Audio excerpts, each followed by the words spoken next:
Favourite ranking আবার হয়ে যাক ফেভারিট র্যাঙ্কিং। বিশ্বকাপ ফুটবল শুরু হওয়ার আগে শিরোপা জয়ের সম্ভাব্য 10টা দলকে নিয়ে এরকম একটা র্যাঙ্কিং করেছিলাম। ওয়ার্ল্ড কাপ চলাকালীন সময়ে 2টা র্যাঙ্কিং হয়েছে, ওইটা কিন্তু ফেভারিট র্যাঙ্কিং ছিল না, ওইটা ছিল পারফরমেন্স বেসড র্যাঙ্কিং। প্রত্যেকটা দল একটা করে ম্যাচ খেলার পর ওই পারফরমেন্সের ভিত্তিতে, 2টা করে ম্যাচ খেলার পর সেই পারফরমেন্সের ভিত্তিতে কতটা ইমপ্রেসিভ কোন দল ছিল তার ভিত্তিতে সেটা করেছিলাম। কিন্তু তখন আমি বলেছিলাম যে গ্রুপ পর্ব শেষে প্রপার ফেভারিট র্যাঙ্কিংটা আসলে করব। বিশ্বকাপ ফুটবল তো আসলে দম ফেলার সময় পাচ্ছে না। যেই দিন গ্রুপ পর্বের শেষ ম্যাচটা শেষ হলো তার 15 ঘন্টার মধ্যেই আবার নকআউট পর্ব শুরু হয়ে গেল। সো আমিও আসলে দম ফেলার সময় পাচ্ছি না, যে কারণে নকআউট পর্বের ওই কানাডা দক্ষিণ আফ্রিকা ম্যাচ হয়ে গেছে, তারপরে এই ফেভারিট র্যাঙ্কিং করেছে। কিন্তু অবভিয়াসলি কানাডা দক্ষিণ আফ্রিকা তো আর টপ ফেভারিট 10টা দলের মধ্যে থাকবে না, তাহলে এই র্যাঙ্কিংটা আসলে করাই যায়। আমরা ওয়ার্ল্ড কাপ শুরু হওয়ার আগে যে ফেভারিট র্যাঙ্কিংটা করেছিলাম সেই ফেভারিট র্যাঙ্কিং এর সঙ্গে এখনকার ফেভারিট র্যাঙ্কিং এর আসলে কতটা মিল রয়েছে, কতটা অমিল রয়েছে, ওলট পালটের জায়গা তো অবভিয়াসলি থাকছে। সেই ওলট পালট কতটা, আমার সঙ্গে আপনি আপনার মতামতটা মিলিয়ে নিতে পারেন। আরো একটা ভিডিও কিন্তু আমরা করেছি ওয়ার্ল্ড কাপের পাথওয়ে নিয়ে, ওইটা ফেভারিট র্যাঙ্কিং না। আমি ওই ভিডিওটাতে ওইটা বিস্তারিত বলেছিলাম। যেমন ধরেন হচ্ছে গিয়ে রাউন্ড অফ 16 মুখোমুখি হয়ে যাবে ফ্রান্স, জার্মানি, স্পেন, পর্তুগাল। অর্থাৎ এই 4টা দলের মধ্যে 2টা দল সার্টেনলি টপ 8-এর মধ্যে থাকবে না, কোয়ার্টার ফাইনালে উঠতে পারবে না। কিন্তু ফেভারিট র্যাঙ্কিং এ টপ 8-এর মধ্যে, টপ 10-এর মধ্যে এই 4টা দলকেই তো রাখতে হবে না? সো ওই হিসাবেই আমি আমার এই ফেভারিট র্যাঙ্কিংটা করছি। অবভিয়াসলি অনেক কিছুই আপনার সঙ্গে মিলবে না, আবার অবভিয়াসলি অনেক কিছু মিলবেও। চলুন দেখা যাক। বিশ্বকাপ ফুটবলের গ্রুপ পর্ব শেষে নকআউট পর্বের আগের শিরোপা জয়ের ফেভারিট র্যাঙ্কিং এর টপ 10 দলের মধ্যে 10 নম্বরেই আমি রাখছি নরওয়েকে, বিশ্বকাপের শুরুতে যাদেরকে আমি 8 নম্বরে রেখেছিলাম। গ্রুপ পর্বে ফ্রান্সের গ্রুপ থেকে রানার্স আপ হয়েছে এবং ভালো ফুটবল খেলে ইরাককে 4-1 গোলে হারিয়ে, সেনেগালকে 3-2 গোলে হারিয়ে, হ্যাঁ ফ্রান্সের সঙ্গে লাস্ট ম্যাচটা 4-1-এ তারা আবার হেরে গেছে, কিন্তু সেই ম্যাচে তো আলান সহ প্রথম সারির সবাইকেই তারা বিশ্রাম দিয়েছিল নকআউট পর্বের জন্য সতেজ রাখার কারণ উদ্দেশ্যে। এবং সেই নকআউট পর্বে শুরুতে আইভরি কোস্টের মুখোমুখি হতে হবে নরওয়েকে, তারপরে রাউন্ড অফ 16-এ ব্রাজিল, কোয়ার্টার ফাইনালে ইংল্যান্ড, সেমিফাইনালে আর্জেন্টিনা। মানে সম্ভাব্য পার্টটা আমি আসলে এইভাবে বলছি। তো পথটা অনেক কঠিন, কিন্তু এই নরওয়ের পক্ষে সত্যি অনেক দূর যাওয়া সম্ভব। তবে এই পথ বিবেচনায়, অন্যান্য দল বিবেচনায়, গ্রুপ পর্বে তাদের পারফরমেন্স বিবেচনায় আমি তাদেরকে 8 নাম্বার থেকে 10 নম্বরে নামিয়ে আনছি। 9 নম্বরে নেদারল্যান্ডস।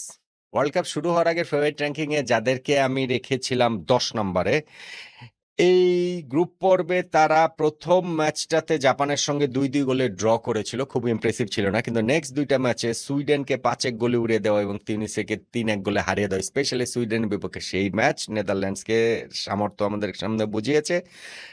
গ্রুপ পর্ব পেরিয়ে নকআউট পর্বে শুরুতেই এখন তাদের মরক্কোর মুখোমুখি হতে হচ্ছে, যেইটা নেদারল্যান্ডসের জন্য একটা বিগ চ্যালেঞ্জ নিঃসন্দেহে। এবং আমি এই জায়গাটাতে নেদারল্যান্ডসকে ব্যাক করছি এই সেন্সে যে টপ 10-এর মধ্যে গতবার আমি ওয়ার্ল্ড কাপ শুরুতে মরক্কোকে রেখেছিলাম, এখন মরক্কোকে রাখছি না, কিন্তু নেদারল্যান্ডসকে রাখছি, কারণ আমি ব্যাক করছি এখানে ডাচদের। তারা যদি ওই বাধা টপকে যেতে পারে তাহলে রাউন্ড অফ 16-এ তুলনামূলক সহজ দল পাবে কানাডা, কেননা কানাডা ওই জায়গাটাতে চলে গেছে সাউথ আফ্রিকাকে হারিয়ে। তারপরে গিয়ে কিন্তু তাদের সামনে অনেক কঠিন পথ। কোয়ার্টার ফাইনালে ফ্রান্স বা জার্মানি যে কোনো এক দলের মুখোমুখি হবে নেদারল্যান্ড, সেমিফাইনালে স্পেন বা পর্তুগাল, এবং ফাইনালে যদি ওঠে তাহলে ওই সাইড থেকে যেই দলটা আসে সেটা আর্জেন্টিনা, ব্রাজিল, ইংল্যান্ড, যে কোনো দলই হতে পারে। নেদারল্যান্ডসে কে আমি আসলে এখন 10 নম্বর থেকে উঠিয়ে 9 নম্বরে রাখছি।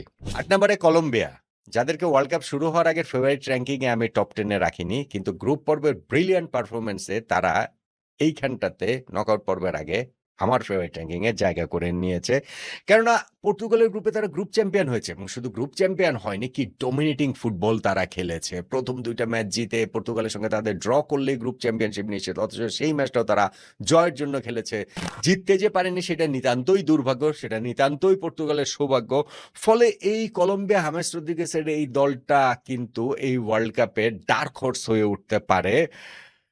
নকআউট পর্বের শুরুতে রাউন্ড অফ 32-তে ঘানার বিপক্ষে তারা খেলবে, সেই ম্যাচটা যদি তারা জিতে যায় তাহলে রাউন্ড অফ 16-এ সুইজারল্যান্ড বা আলজেরিয়ার বিপক্ষে খেলবে ওই ম্যাচের জয়ী দলের সঙ্গে। সেই ম্যাচ জিতে গেলে কোয়ার্টার ফাইনালে আর্জেন্টিনার বিপক্ষে খেলবে, সেটাও যদি জিতে সেমিফাইনালে ব্রাজিল বা ইংল্যান্ডের সঙ্গে খেলবে, সেটাও যদি জিতে তাহলে গিয়ে ফাইনালে অন্য সাইড থেকে যারা আসে ফ্রান্স, জার্মানি, পর্তুগাল যেই দলটাই আসে ওইখানটায় স্পেন তাদের কোনো একটা দলের বিপক্ষে খেলবে। তাও অতদূর এখন আমি ভাবছি না আপাতত।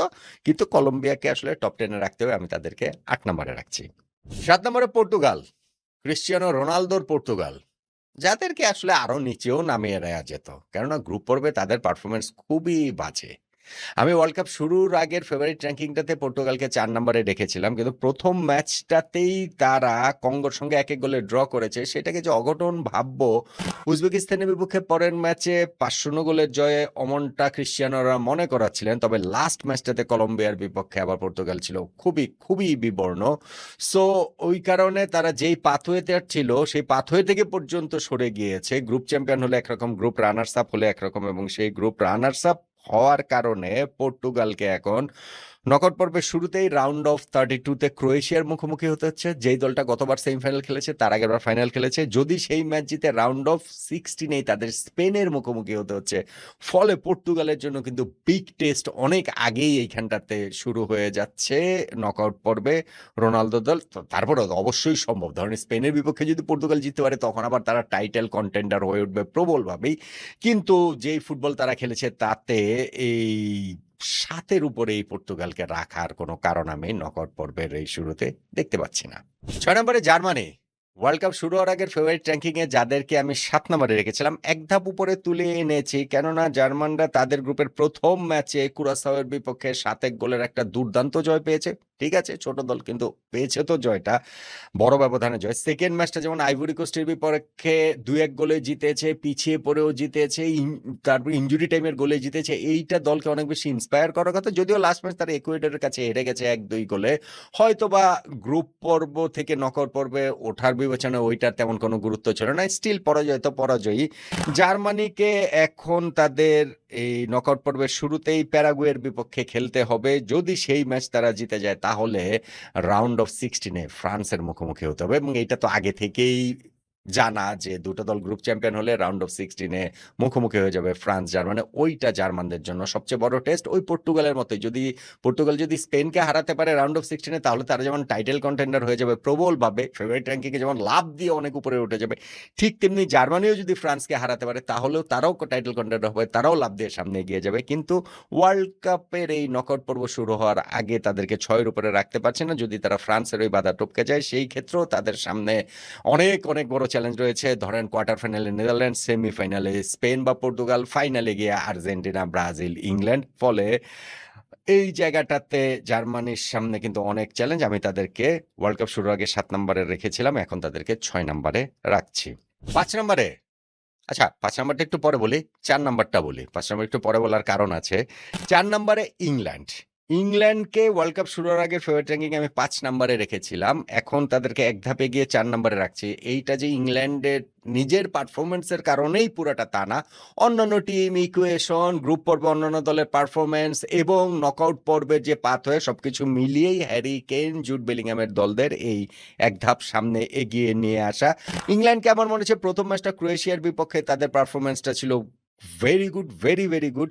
কিন্তু ঘানার বিপক্ষে পরের ম্যাচটাতে তাদেরকে আসলে খুবই ফ্যাকাশে লেগেছে। লাস্ট ম্যাচে পানামার বিপক্ষে জিতলেও সেটা প্রফেশনাল পারফরম্যান্স ছিল।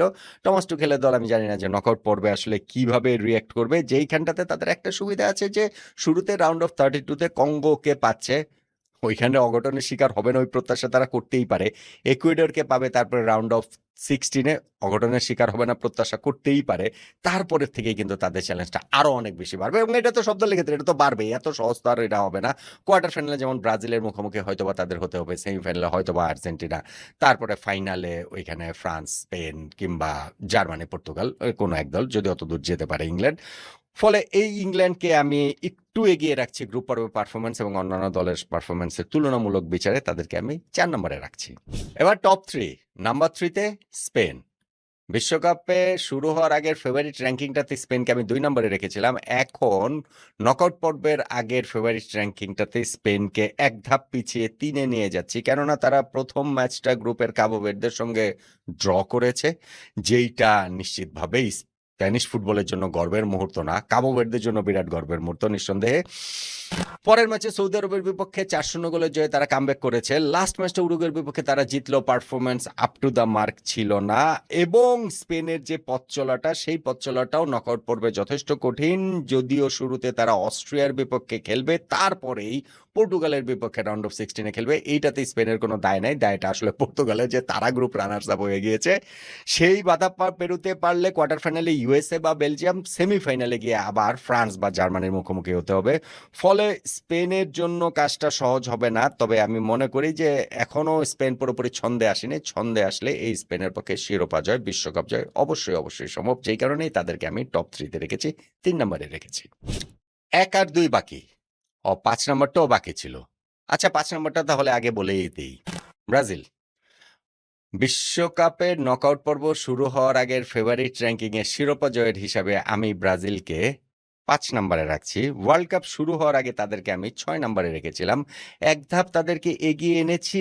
একটা বড় কারণ হচ্ছে গিয়ে আমার কাছে আসলে মেজর 2টা কারণ রয়েছে। একটা হচ্ছে গিয়ে ওয়ার্ল্ড কাপে যে 3টা ম্যাচ ব্রাজিল খেলেছে, প্রতিটা ম্যাচে তাদের খেলায় আগের চেয়ে উন্নতি হয়েছে। প্রথম ম্যাচটাতে মরক্কোর বিপক্ষে ব্রাজিল ছিল যাচ্ছে তাই। প্রথম হাফটা তো চোখে দেখা যায় না এরকম। সেখান থেকে সেকেন্ড হাফে উন্নতি হয়েছে এবং এই ধারাবাহিকতাটা ধরেন হচ্ছে গিয়ে নেক্সট ম্যাচ হাইতির বিপক্ষে 3-0 গোলে জিতেছে, মরক্কোর সঙ্গে 1-1 গোলে ড্র করেছে। এটা নিতান্তই ভাগ্যগুণে ম্যাচ ব্রাজিল আসলে হারতেই পারতো, হারাটাই দরকার ছিল, হারাটাই উচিত ছিল। পরের ম্যাচ হাইতির বিপক্ষে 3-0 গোলে জিতেছে, ভালো পারফরমেন্স। এবং লাস্ট ম্যাচ স্কটল্যান্ডের বিপক্ষে আবার 3-0, আরও ভালো পারফরমেন্স। ভিনিসিয়াস জুনিয়র সবগুলো ম্যাচে গোল করেছেন। হ্যাট্রিকটা তো তার ওই ম্যাচটাতে হতেই পারতো। ওইটা হচ্ছে গিয়ে কি কারণে গোলটা বাতিল হয়ে গেল ভিআরে, ওইটা আমার বোধগম্য। যাই হোক, এবং আরেকটা যেটা রিজন আমি বলবো সেটা হচ্ছে গিয়ে নেইমারের ইনক্লুশন। লাস্ট ম্যাচটাতে নেইমার খেলেছেন। নকআউট পর্বে আরও বেশি টাইম তিনি খেলবেন এবং ম্যাচ ডিসাইড তিনি করে দিতে পারেন বলে আমি সেটা বিশ্বাস করি। ব্রাজিলের জন্য নকআউট পর্বের ম্যাচগুলো যে খুব সহজ তা না। আমি ওই যে আরেকটা আলোচনার মধ্যে এটা বলেছিলাম যে আর্জেন্টিনার এইখানে হচ্ছে গিয়ে চান কপাল, ব্রাজিলের হচ্ছে ফাটা কপাল, পর্তুগালের হচ্ছে পোড়া কপাল। তা পর্তুগালের পোড়া কপাল পর্তুগালই এটা তৈরি করেছে, কেননা তাদের গ্রুপ রানার্স আপ কেউ বলে না। আর যে ব্রাজিলের যেটা বলছিলাম ফাটা কপাল, কারণ তাদের নকআউট পর্বটা অত যে সহজ হয়েছে বিষয়টা সেটা না, যেটা আর্জেন্টিনার হয়েছে সেই জন্যই হচ্ছে গিয়ে চাঁদ কপাল বলেছিলাম আর্জেন্টিনা। কিন্তু ব্রাজিলকে যেমন হচ্ছে গিয়ে নকআউট পর্বের শুরুতেই তাদের জাপানের মুখোমুখি হতে হচ্ছে। অ্যাপারেন্টলি জাপানের বিপক্ষে ব্রাজিল ফেভারিট, অবশ্যই ফেভারিট, এমনিতেও আমি মনে করি ফেভারিট। কিন্তু 8 মাস আগের ম্যাচটাতেই তো জাপানের কাছে হেরেছিল এবং জাপানের কাছে ব্রাজিল তো আসলে হারতেই পারে। সো টেস্টটা ব্রাজিলের জন্য খুবই কঠিন হবে। যদি তা জিতে যায় তাহলে নরওয়ের বিপক্ষে প্রবাবলি খেলতে হবে রাউন্ড অফ 16 বা আইভরি কোস্ট, আমার কাছে মনে হয় নরওয়ে, সেইটাও কঠিন হবে। কিন্তু এগুলো কঠিনগুলো পেরিয়ে যেতে পারলেও যে সহজ কিছু আছে তাও তো না, কেননা তখন কোয়ার্টার ফাইনালে ইংল্যান্ডের সঙ্গে খেলতে হবে, সেমিফাইনালে আর্জেন্টিনার সঙ্গে খেলতে হবে, তারপরে ফাইনালে গিয়ে ফ্রান্স, স্পেন, জার্মানি, পর্তুগাল যেই আসুক হয়েছে থেকে তার বিপক্ষে খেলতে হবে। আসলে ব্রাজিলের হেক্সা জয়ের মিশনটা মোটেই সহজ না, কিন্তু দলটা যেহেতু একটা উন্নতির গ্রাফে রয়েছে সেই জন্য আমিও তাদেরকে র্যাঙ্কিংও একটু উন্নতি করে দিলাম। ওয়ার্ল্ড কাপ শুরুর আগে 6 নম্বরে রাখা ব্রাজিলকে আমি এখন 5 নম্বরে রাখছি। তাহলে রইল বাকি 1 আর 2। 2 নম্বরে আর্জেন্টিনা। বিশ্বকাপ শুরু হওয়ার আগের ফেভারিট র্যাঙ্কিংয়ে আর্জেন্টিনাকে আমি 3 নম্বরে রেখেছিলাম এবং গ্রুপ পর্ব শেষে আর্জেন্টিনাকে আমি এক ধাপ উঠিয়ে 2 নম্বরে রাখছি। লিওনেল মেসির দল গ্রুপ পর্বে 3 ম্যাচে 3টাই জিতেছে। আলজেরিয়ার বিপক্ষে 3-0, অস্ট্রিয়ার বিপক্ষে 2-0 এবং জর্ডানের বিপক্ষে মোটামুটি দ্বিতীয় একাদশ খেলিয়ে 3-1 গোলে জিতেছে। সবগুলো ম্যাচে মেসি গোল করেছেন। 3 ম্যাচে তার 6 গোল হয়ে গেছে। গোল্ডেন বল, গোল্ডেন বুট সব লড়াইটাতে তিনি অনেকখানি এগিয়ে গেছেন এবং টিম হিসেবে আর্জেন্টিনা যে কত ভয়ঙ্কর উইথ মেসি, উইদাউট মেসিও আসলে তারা দেখিয়েছে। লাস্ট ম্যাচটাতে তারা দেখেছে যে মেসি ছাড়াও আসলে অন্যরাও গোল করতে পারেন দলের। ফলে 4 বছর আগের সেই ব্লু প্রিন্টেই এই আর্জেন্টিনা এগোচ্ছে লিওনেল স্ক্যালোনির দল এবং দ্য লাস্ট ডান্সে ক্রিস্টিয়ানো রোনালদো যেমন অধারাবাহিক, লিওনেল মেসির ক্ষেত্রে বিষয়টা সেটা বলা যাবে না। আর্জেন্টিনা এবার বিশ্বকাপ শিরোপাটা আসলে জিততে পারে, জিততেই পারে। এবং যেহেতু তাদের নকআউট পর্বের ড্রটা তাদের পক্ষে এসেছে প্রবলভাবেই, সেটা ভাগ্যের ব্যাপার আছে, সেটা অপোনেন্টদের ব্যর্থতা আছে, সেই সব কারণ মিলিয়ে দেখা যাচ্ছে আর্জেন্টিনা যেমন নকআউটের শুরুতে রাউন্ড অফ 32-তে কাবো ভার্দের সঙ্গে খেলবে, তারপরে রাউন্ড অফ 16-এ গিয়ে তারা মিশর বা অস্ট্রেলিয়ার সঙ্গে খেলবে, ওই দুইটা ম্যাচ দলের বিজয়ীর সঙ্গে খেলবে, তারপরে গিয়ে কোয়ার্টার ফাইনালে কলম্বিয়া বা ঘানা বা সুইজারল্যান্ডের সঙ্গে খেলবে। এই 3টা ম্যাচ আর্জেন্টিনার আসলে আরামেই জেতার কথা। মানে সেমিফাইনাল পর্যন্ত যাওয়া আর্জেন্টিনার জন্য কোনো সমস্যা না। তো বেসিক্যালি ওয়ার্ল্ড কাপ জিততে তো আর্জেন্টিনার ২ টা ম্যাচ লাগে। সেমিফাইনাল এবং ফাইনাল। সেই জায়গাগুলোতে তো চ্যালেঞ্জ থাকবে। সেমিফাইনাল হয় ব্রাজিল বা ইংল্যান্ড, আর ফাইনালে গেলে ওই সাইড থেকে ফ্রান্স, স্পেন, জার্মানি, পর্তুগাল যেই আসে। এই লিওনেল মেসি আর্জেন্টিনার পক্ষে শিরোপা জয় খুবই সম্ভব বলে আমি মনে করি। ৪ বছর আগে, ৩.৫ বছর আগে যে শিরোপাটা জিতেছিল। তবে এই ফেভারিট র‍্যাঙ্কিংটাতে তাদেরকে আমি ১ নম্বরেই রাখছি না। ওয়ার্ল্ড কাপ শুরু হওয়ার আগে র‍্যাঙ্কিংটার যে ৩ নম্বরে রেখেছিলাম সেইখান থেকে ১ ধাপ উঠিয়ে ২ নম্বরে রাখছি। এবং ১ নম্বরে ফ্রান্স। বিশ্বকাপ শুরু হওয়ার আগের ফেভারিট র‍্যাঙ্কিংয়েও আমার ১ নম্বরে ফ্রান্স ছিল এবং এই নকআউট পর্ব শুরু হওয়ার আগের ফেভারিট র‍্যাঙ্কিংয়েও ১ নম্বরে ফ্রান্সই আছে। ফ্রান্স গ্রুপ পর্বে ৩ ম্যাচে ৩ টাই জিতেছে। সেনেগালের বিপক্ষে ৩-১, ইরাকের বিপক্ষে ৩-০, নরওয়ের বিপক্ষে ৪-১ গোলের জয়। জয়ের চেয়ে বড় কথা ফ্রান্সের যে খেলায় পারফরম্যান্স, তাদের যে অথরিটি, তাদের যে ম্যাচে কন্ট্রোল এবং স্পেশালি তাদের যে ফ্রন্ট ফোর, এটা ডেভাস্টেটিং। ওই ফ্রন্ট ফোর যদি জ্বলে ওঠে তাহলে ফ্রান্সকে থামানো অন এ গিভেন ডে কোনো দলের পক্ষে আসলে সম্ভব বলে আমার কাছে মনে হয় না। মিডফিল্ডটা তাদের নট নেসেসারিলি সবচেয়ে স্ট্রংগেস্ট পার্ট তাদের, বা ওয়ার্ল্ড কাপের সবচেয়ে স্ট্রংগেস্ট মিডফিল্ডগুলোর মধ্যে যে তাদেরটা রয়েছে ফ্রান্সের, সেটা বলা যাবে না। ওই জায়গাটা একটা দুশ্চিন্তা জায়গা রয়েছে। অ্যাপার্ট ফ্রম দ্যাট ফ্রান্স আসলে চোখ ধাঁধানো। তাদের খেলার চোখ ধাঁধানো। ফ্রন্ট ফোরের কথা আমি সেটা বললাম। কিলিয়ান এমবাপ্পে, ওলিসে, ডিজায়ার দুয়ে, উসমান ডেম্বেলে অসাধারণ। এবং ফ্রান্সের যে আরেকটা জিনিস যেটা আমার কাছে মনে হয় যে উল্টাভাবেও দেখতে পারেন। আর্জেন্টিনা যেমন ড্রটা খুব সহজ, গ্রুপ পর্বটাও তাদের ইজি ছিল, তারপরে নকআউট পর্বের ড্রটাও অনেক সহজ। ফ্রান্সের কিন্তু একেবারে অগ্নি পরীক্ষা, সব জায়গায় তাদের কঠিন। গ্রুপ পর্ব তাদের সেনেগাল, নরওয়ের সঙ্গে একই গ্রুপে থাকতে হয়েছে, টাফ গ্রুপ। এবং তারপরে নকআউট পর্বেও দেখেন যে শুরুতে তাদের সুইডেনের বিপক্ষে খেলতে হচ্ছে। ঠিক আছে, ইউরোপিয়ান টিম তো কঠিনই আছে। তারপরে গিয়েই তাদেরকে এইখানটাতে জার্মানির বিপক্ষে খেলতে হবে রাউন্ড অফ 16-এ। সেইটা যদি জিতে রাউন্ড অফ কোয়ার্টার ফাইনালে গিয়ে নেদারল্যান্ডসের বিপক্ষে প্রবাবলি খেলতে হবে। সেইটা যদি জিতে সেমিফাইনালে প্রবাবলি স্পেন বা পর্তুগালের বিপক্ষে খেলতে হবে। সেইটা যদি জিতে ফাইনালে গিয়ে আর্জেন্টিনা বা ব্রাজিল বা ইংল্যান্ডের বিপক্ষে খেলতে হবে। তার মানে প্রত্যেকটা ধাপই কিন্তু এইখানে ফ্রান্সের জন্য ভীষণ কঠিন। কিন্তু তাদের যে স্কোয়াড এবং দিদিয়ের দেশমের যে টিমটা, কিলিয়ান এমবাপ্পেদের দলটাকে, সেইটাকে আমি আসলে ব্যাক করছি। আমি ফ্রান্সকে আমার ফেভারিট র‍্যাঙ্কিংয়ে ওয়ার্ল্ড কাপ এর আগেও ১ নম্বরে রেখেছিলাম, নকআউট পর্বের আগেও ১ নম্বরে রাখছি। তাহলে বিশ্বকাপের নকআউট পর্ব শুরু হওয়ার আগে না, একটা ম্যাচ হয়ে গেছে। এই সময় শিরোপা জয়ের যে ফেভারিট র‍্যাঙ্কিং এর টপ 10 নট আউট নমানের, সেইটা এরকম: ১ নম্বরে ফ্রান্স, ২ নম্বরে আর্জেন্টিনা, ৩ নম্বরে স্পেন, ৪ নম্বরে ইংল্যান্ড, ৫ নম্বরে ব্রাজিল, ৬ নম্বরে জার্মানি, ৭ নম্বরে পর্তুগাল, ৮ নম্বরে কলম্বিয়া, ৯ নম্বরে নেদারল্যান্ডস এবং ১০ নম্বরে নরওয়ে। বিশ্বকাপের শুরুতে যে ফেভারিট র‍্যাঙ্কিংটা করেছিলাম তার সঙ্গে অনেক ওলটপালট আছে। ওই ফেভারিট র‍্যাঙ্কিংয়ে ছিল যে মরক্কো, তাদেরকে আমি এখানে রাখি নাই, বরং এই জায়গাটাতে কলম্বিয়াকে নিয়ে এসেছি। আরও কিছু দল গ্রুপ পর্বে খুব ভালো করেছে, যেমন মেক্সিকো, যেমন ইউএসএ, যেমন ধরেন আপনার এদেরকে আমি রাখতে পারতাম, কিন্তু আমার কাছে মনে হয়েছে যে না, যে টপ 10 রেখেছি সেই টপ 10টা আসলে এরকমই হওয়ার কথা, বা হওয়াটা উচিত, আমার হিসাবে হওয়া উচিত। এটা তার এমন কোনো কিছু না। আপনার হিসাবটা কি? আপনার হিসাবটাও টপ 10টা কি এরকমই হওয়া উচিত কিনা? এবং আপনিও কি মনে করেন কিনা আমার মতোই যে শিরোপা জয়ের জন্য ওভারওয়েলমিং ফেভারিট আসলে ১ নাম্বার ফেভারিট ফ্রান্সই?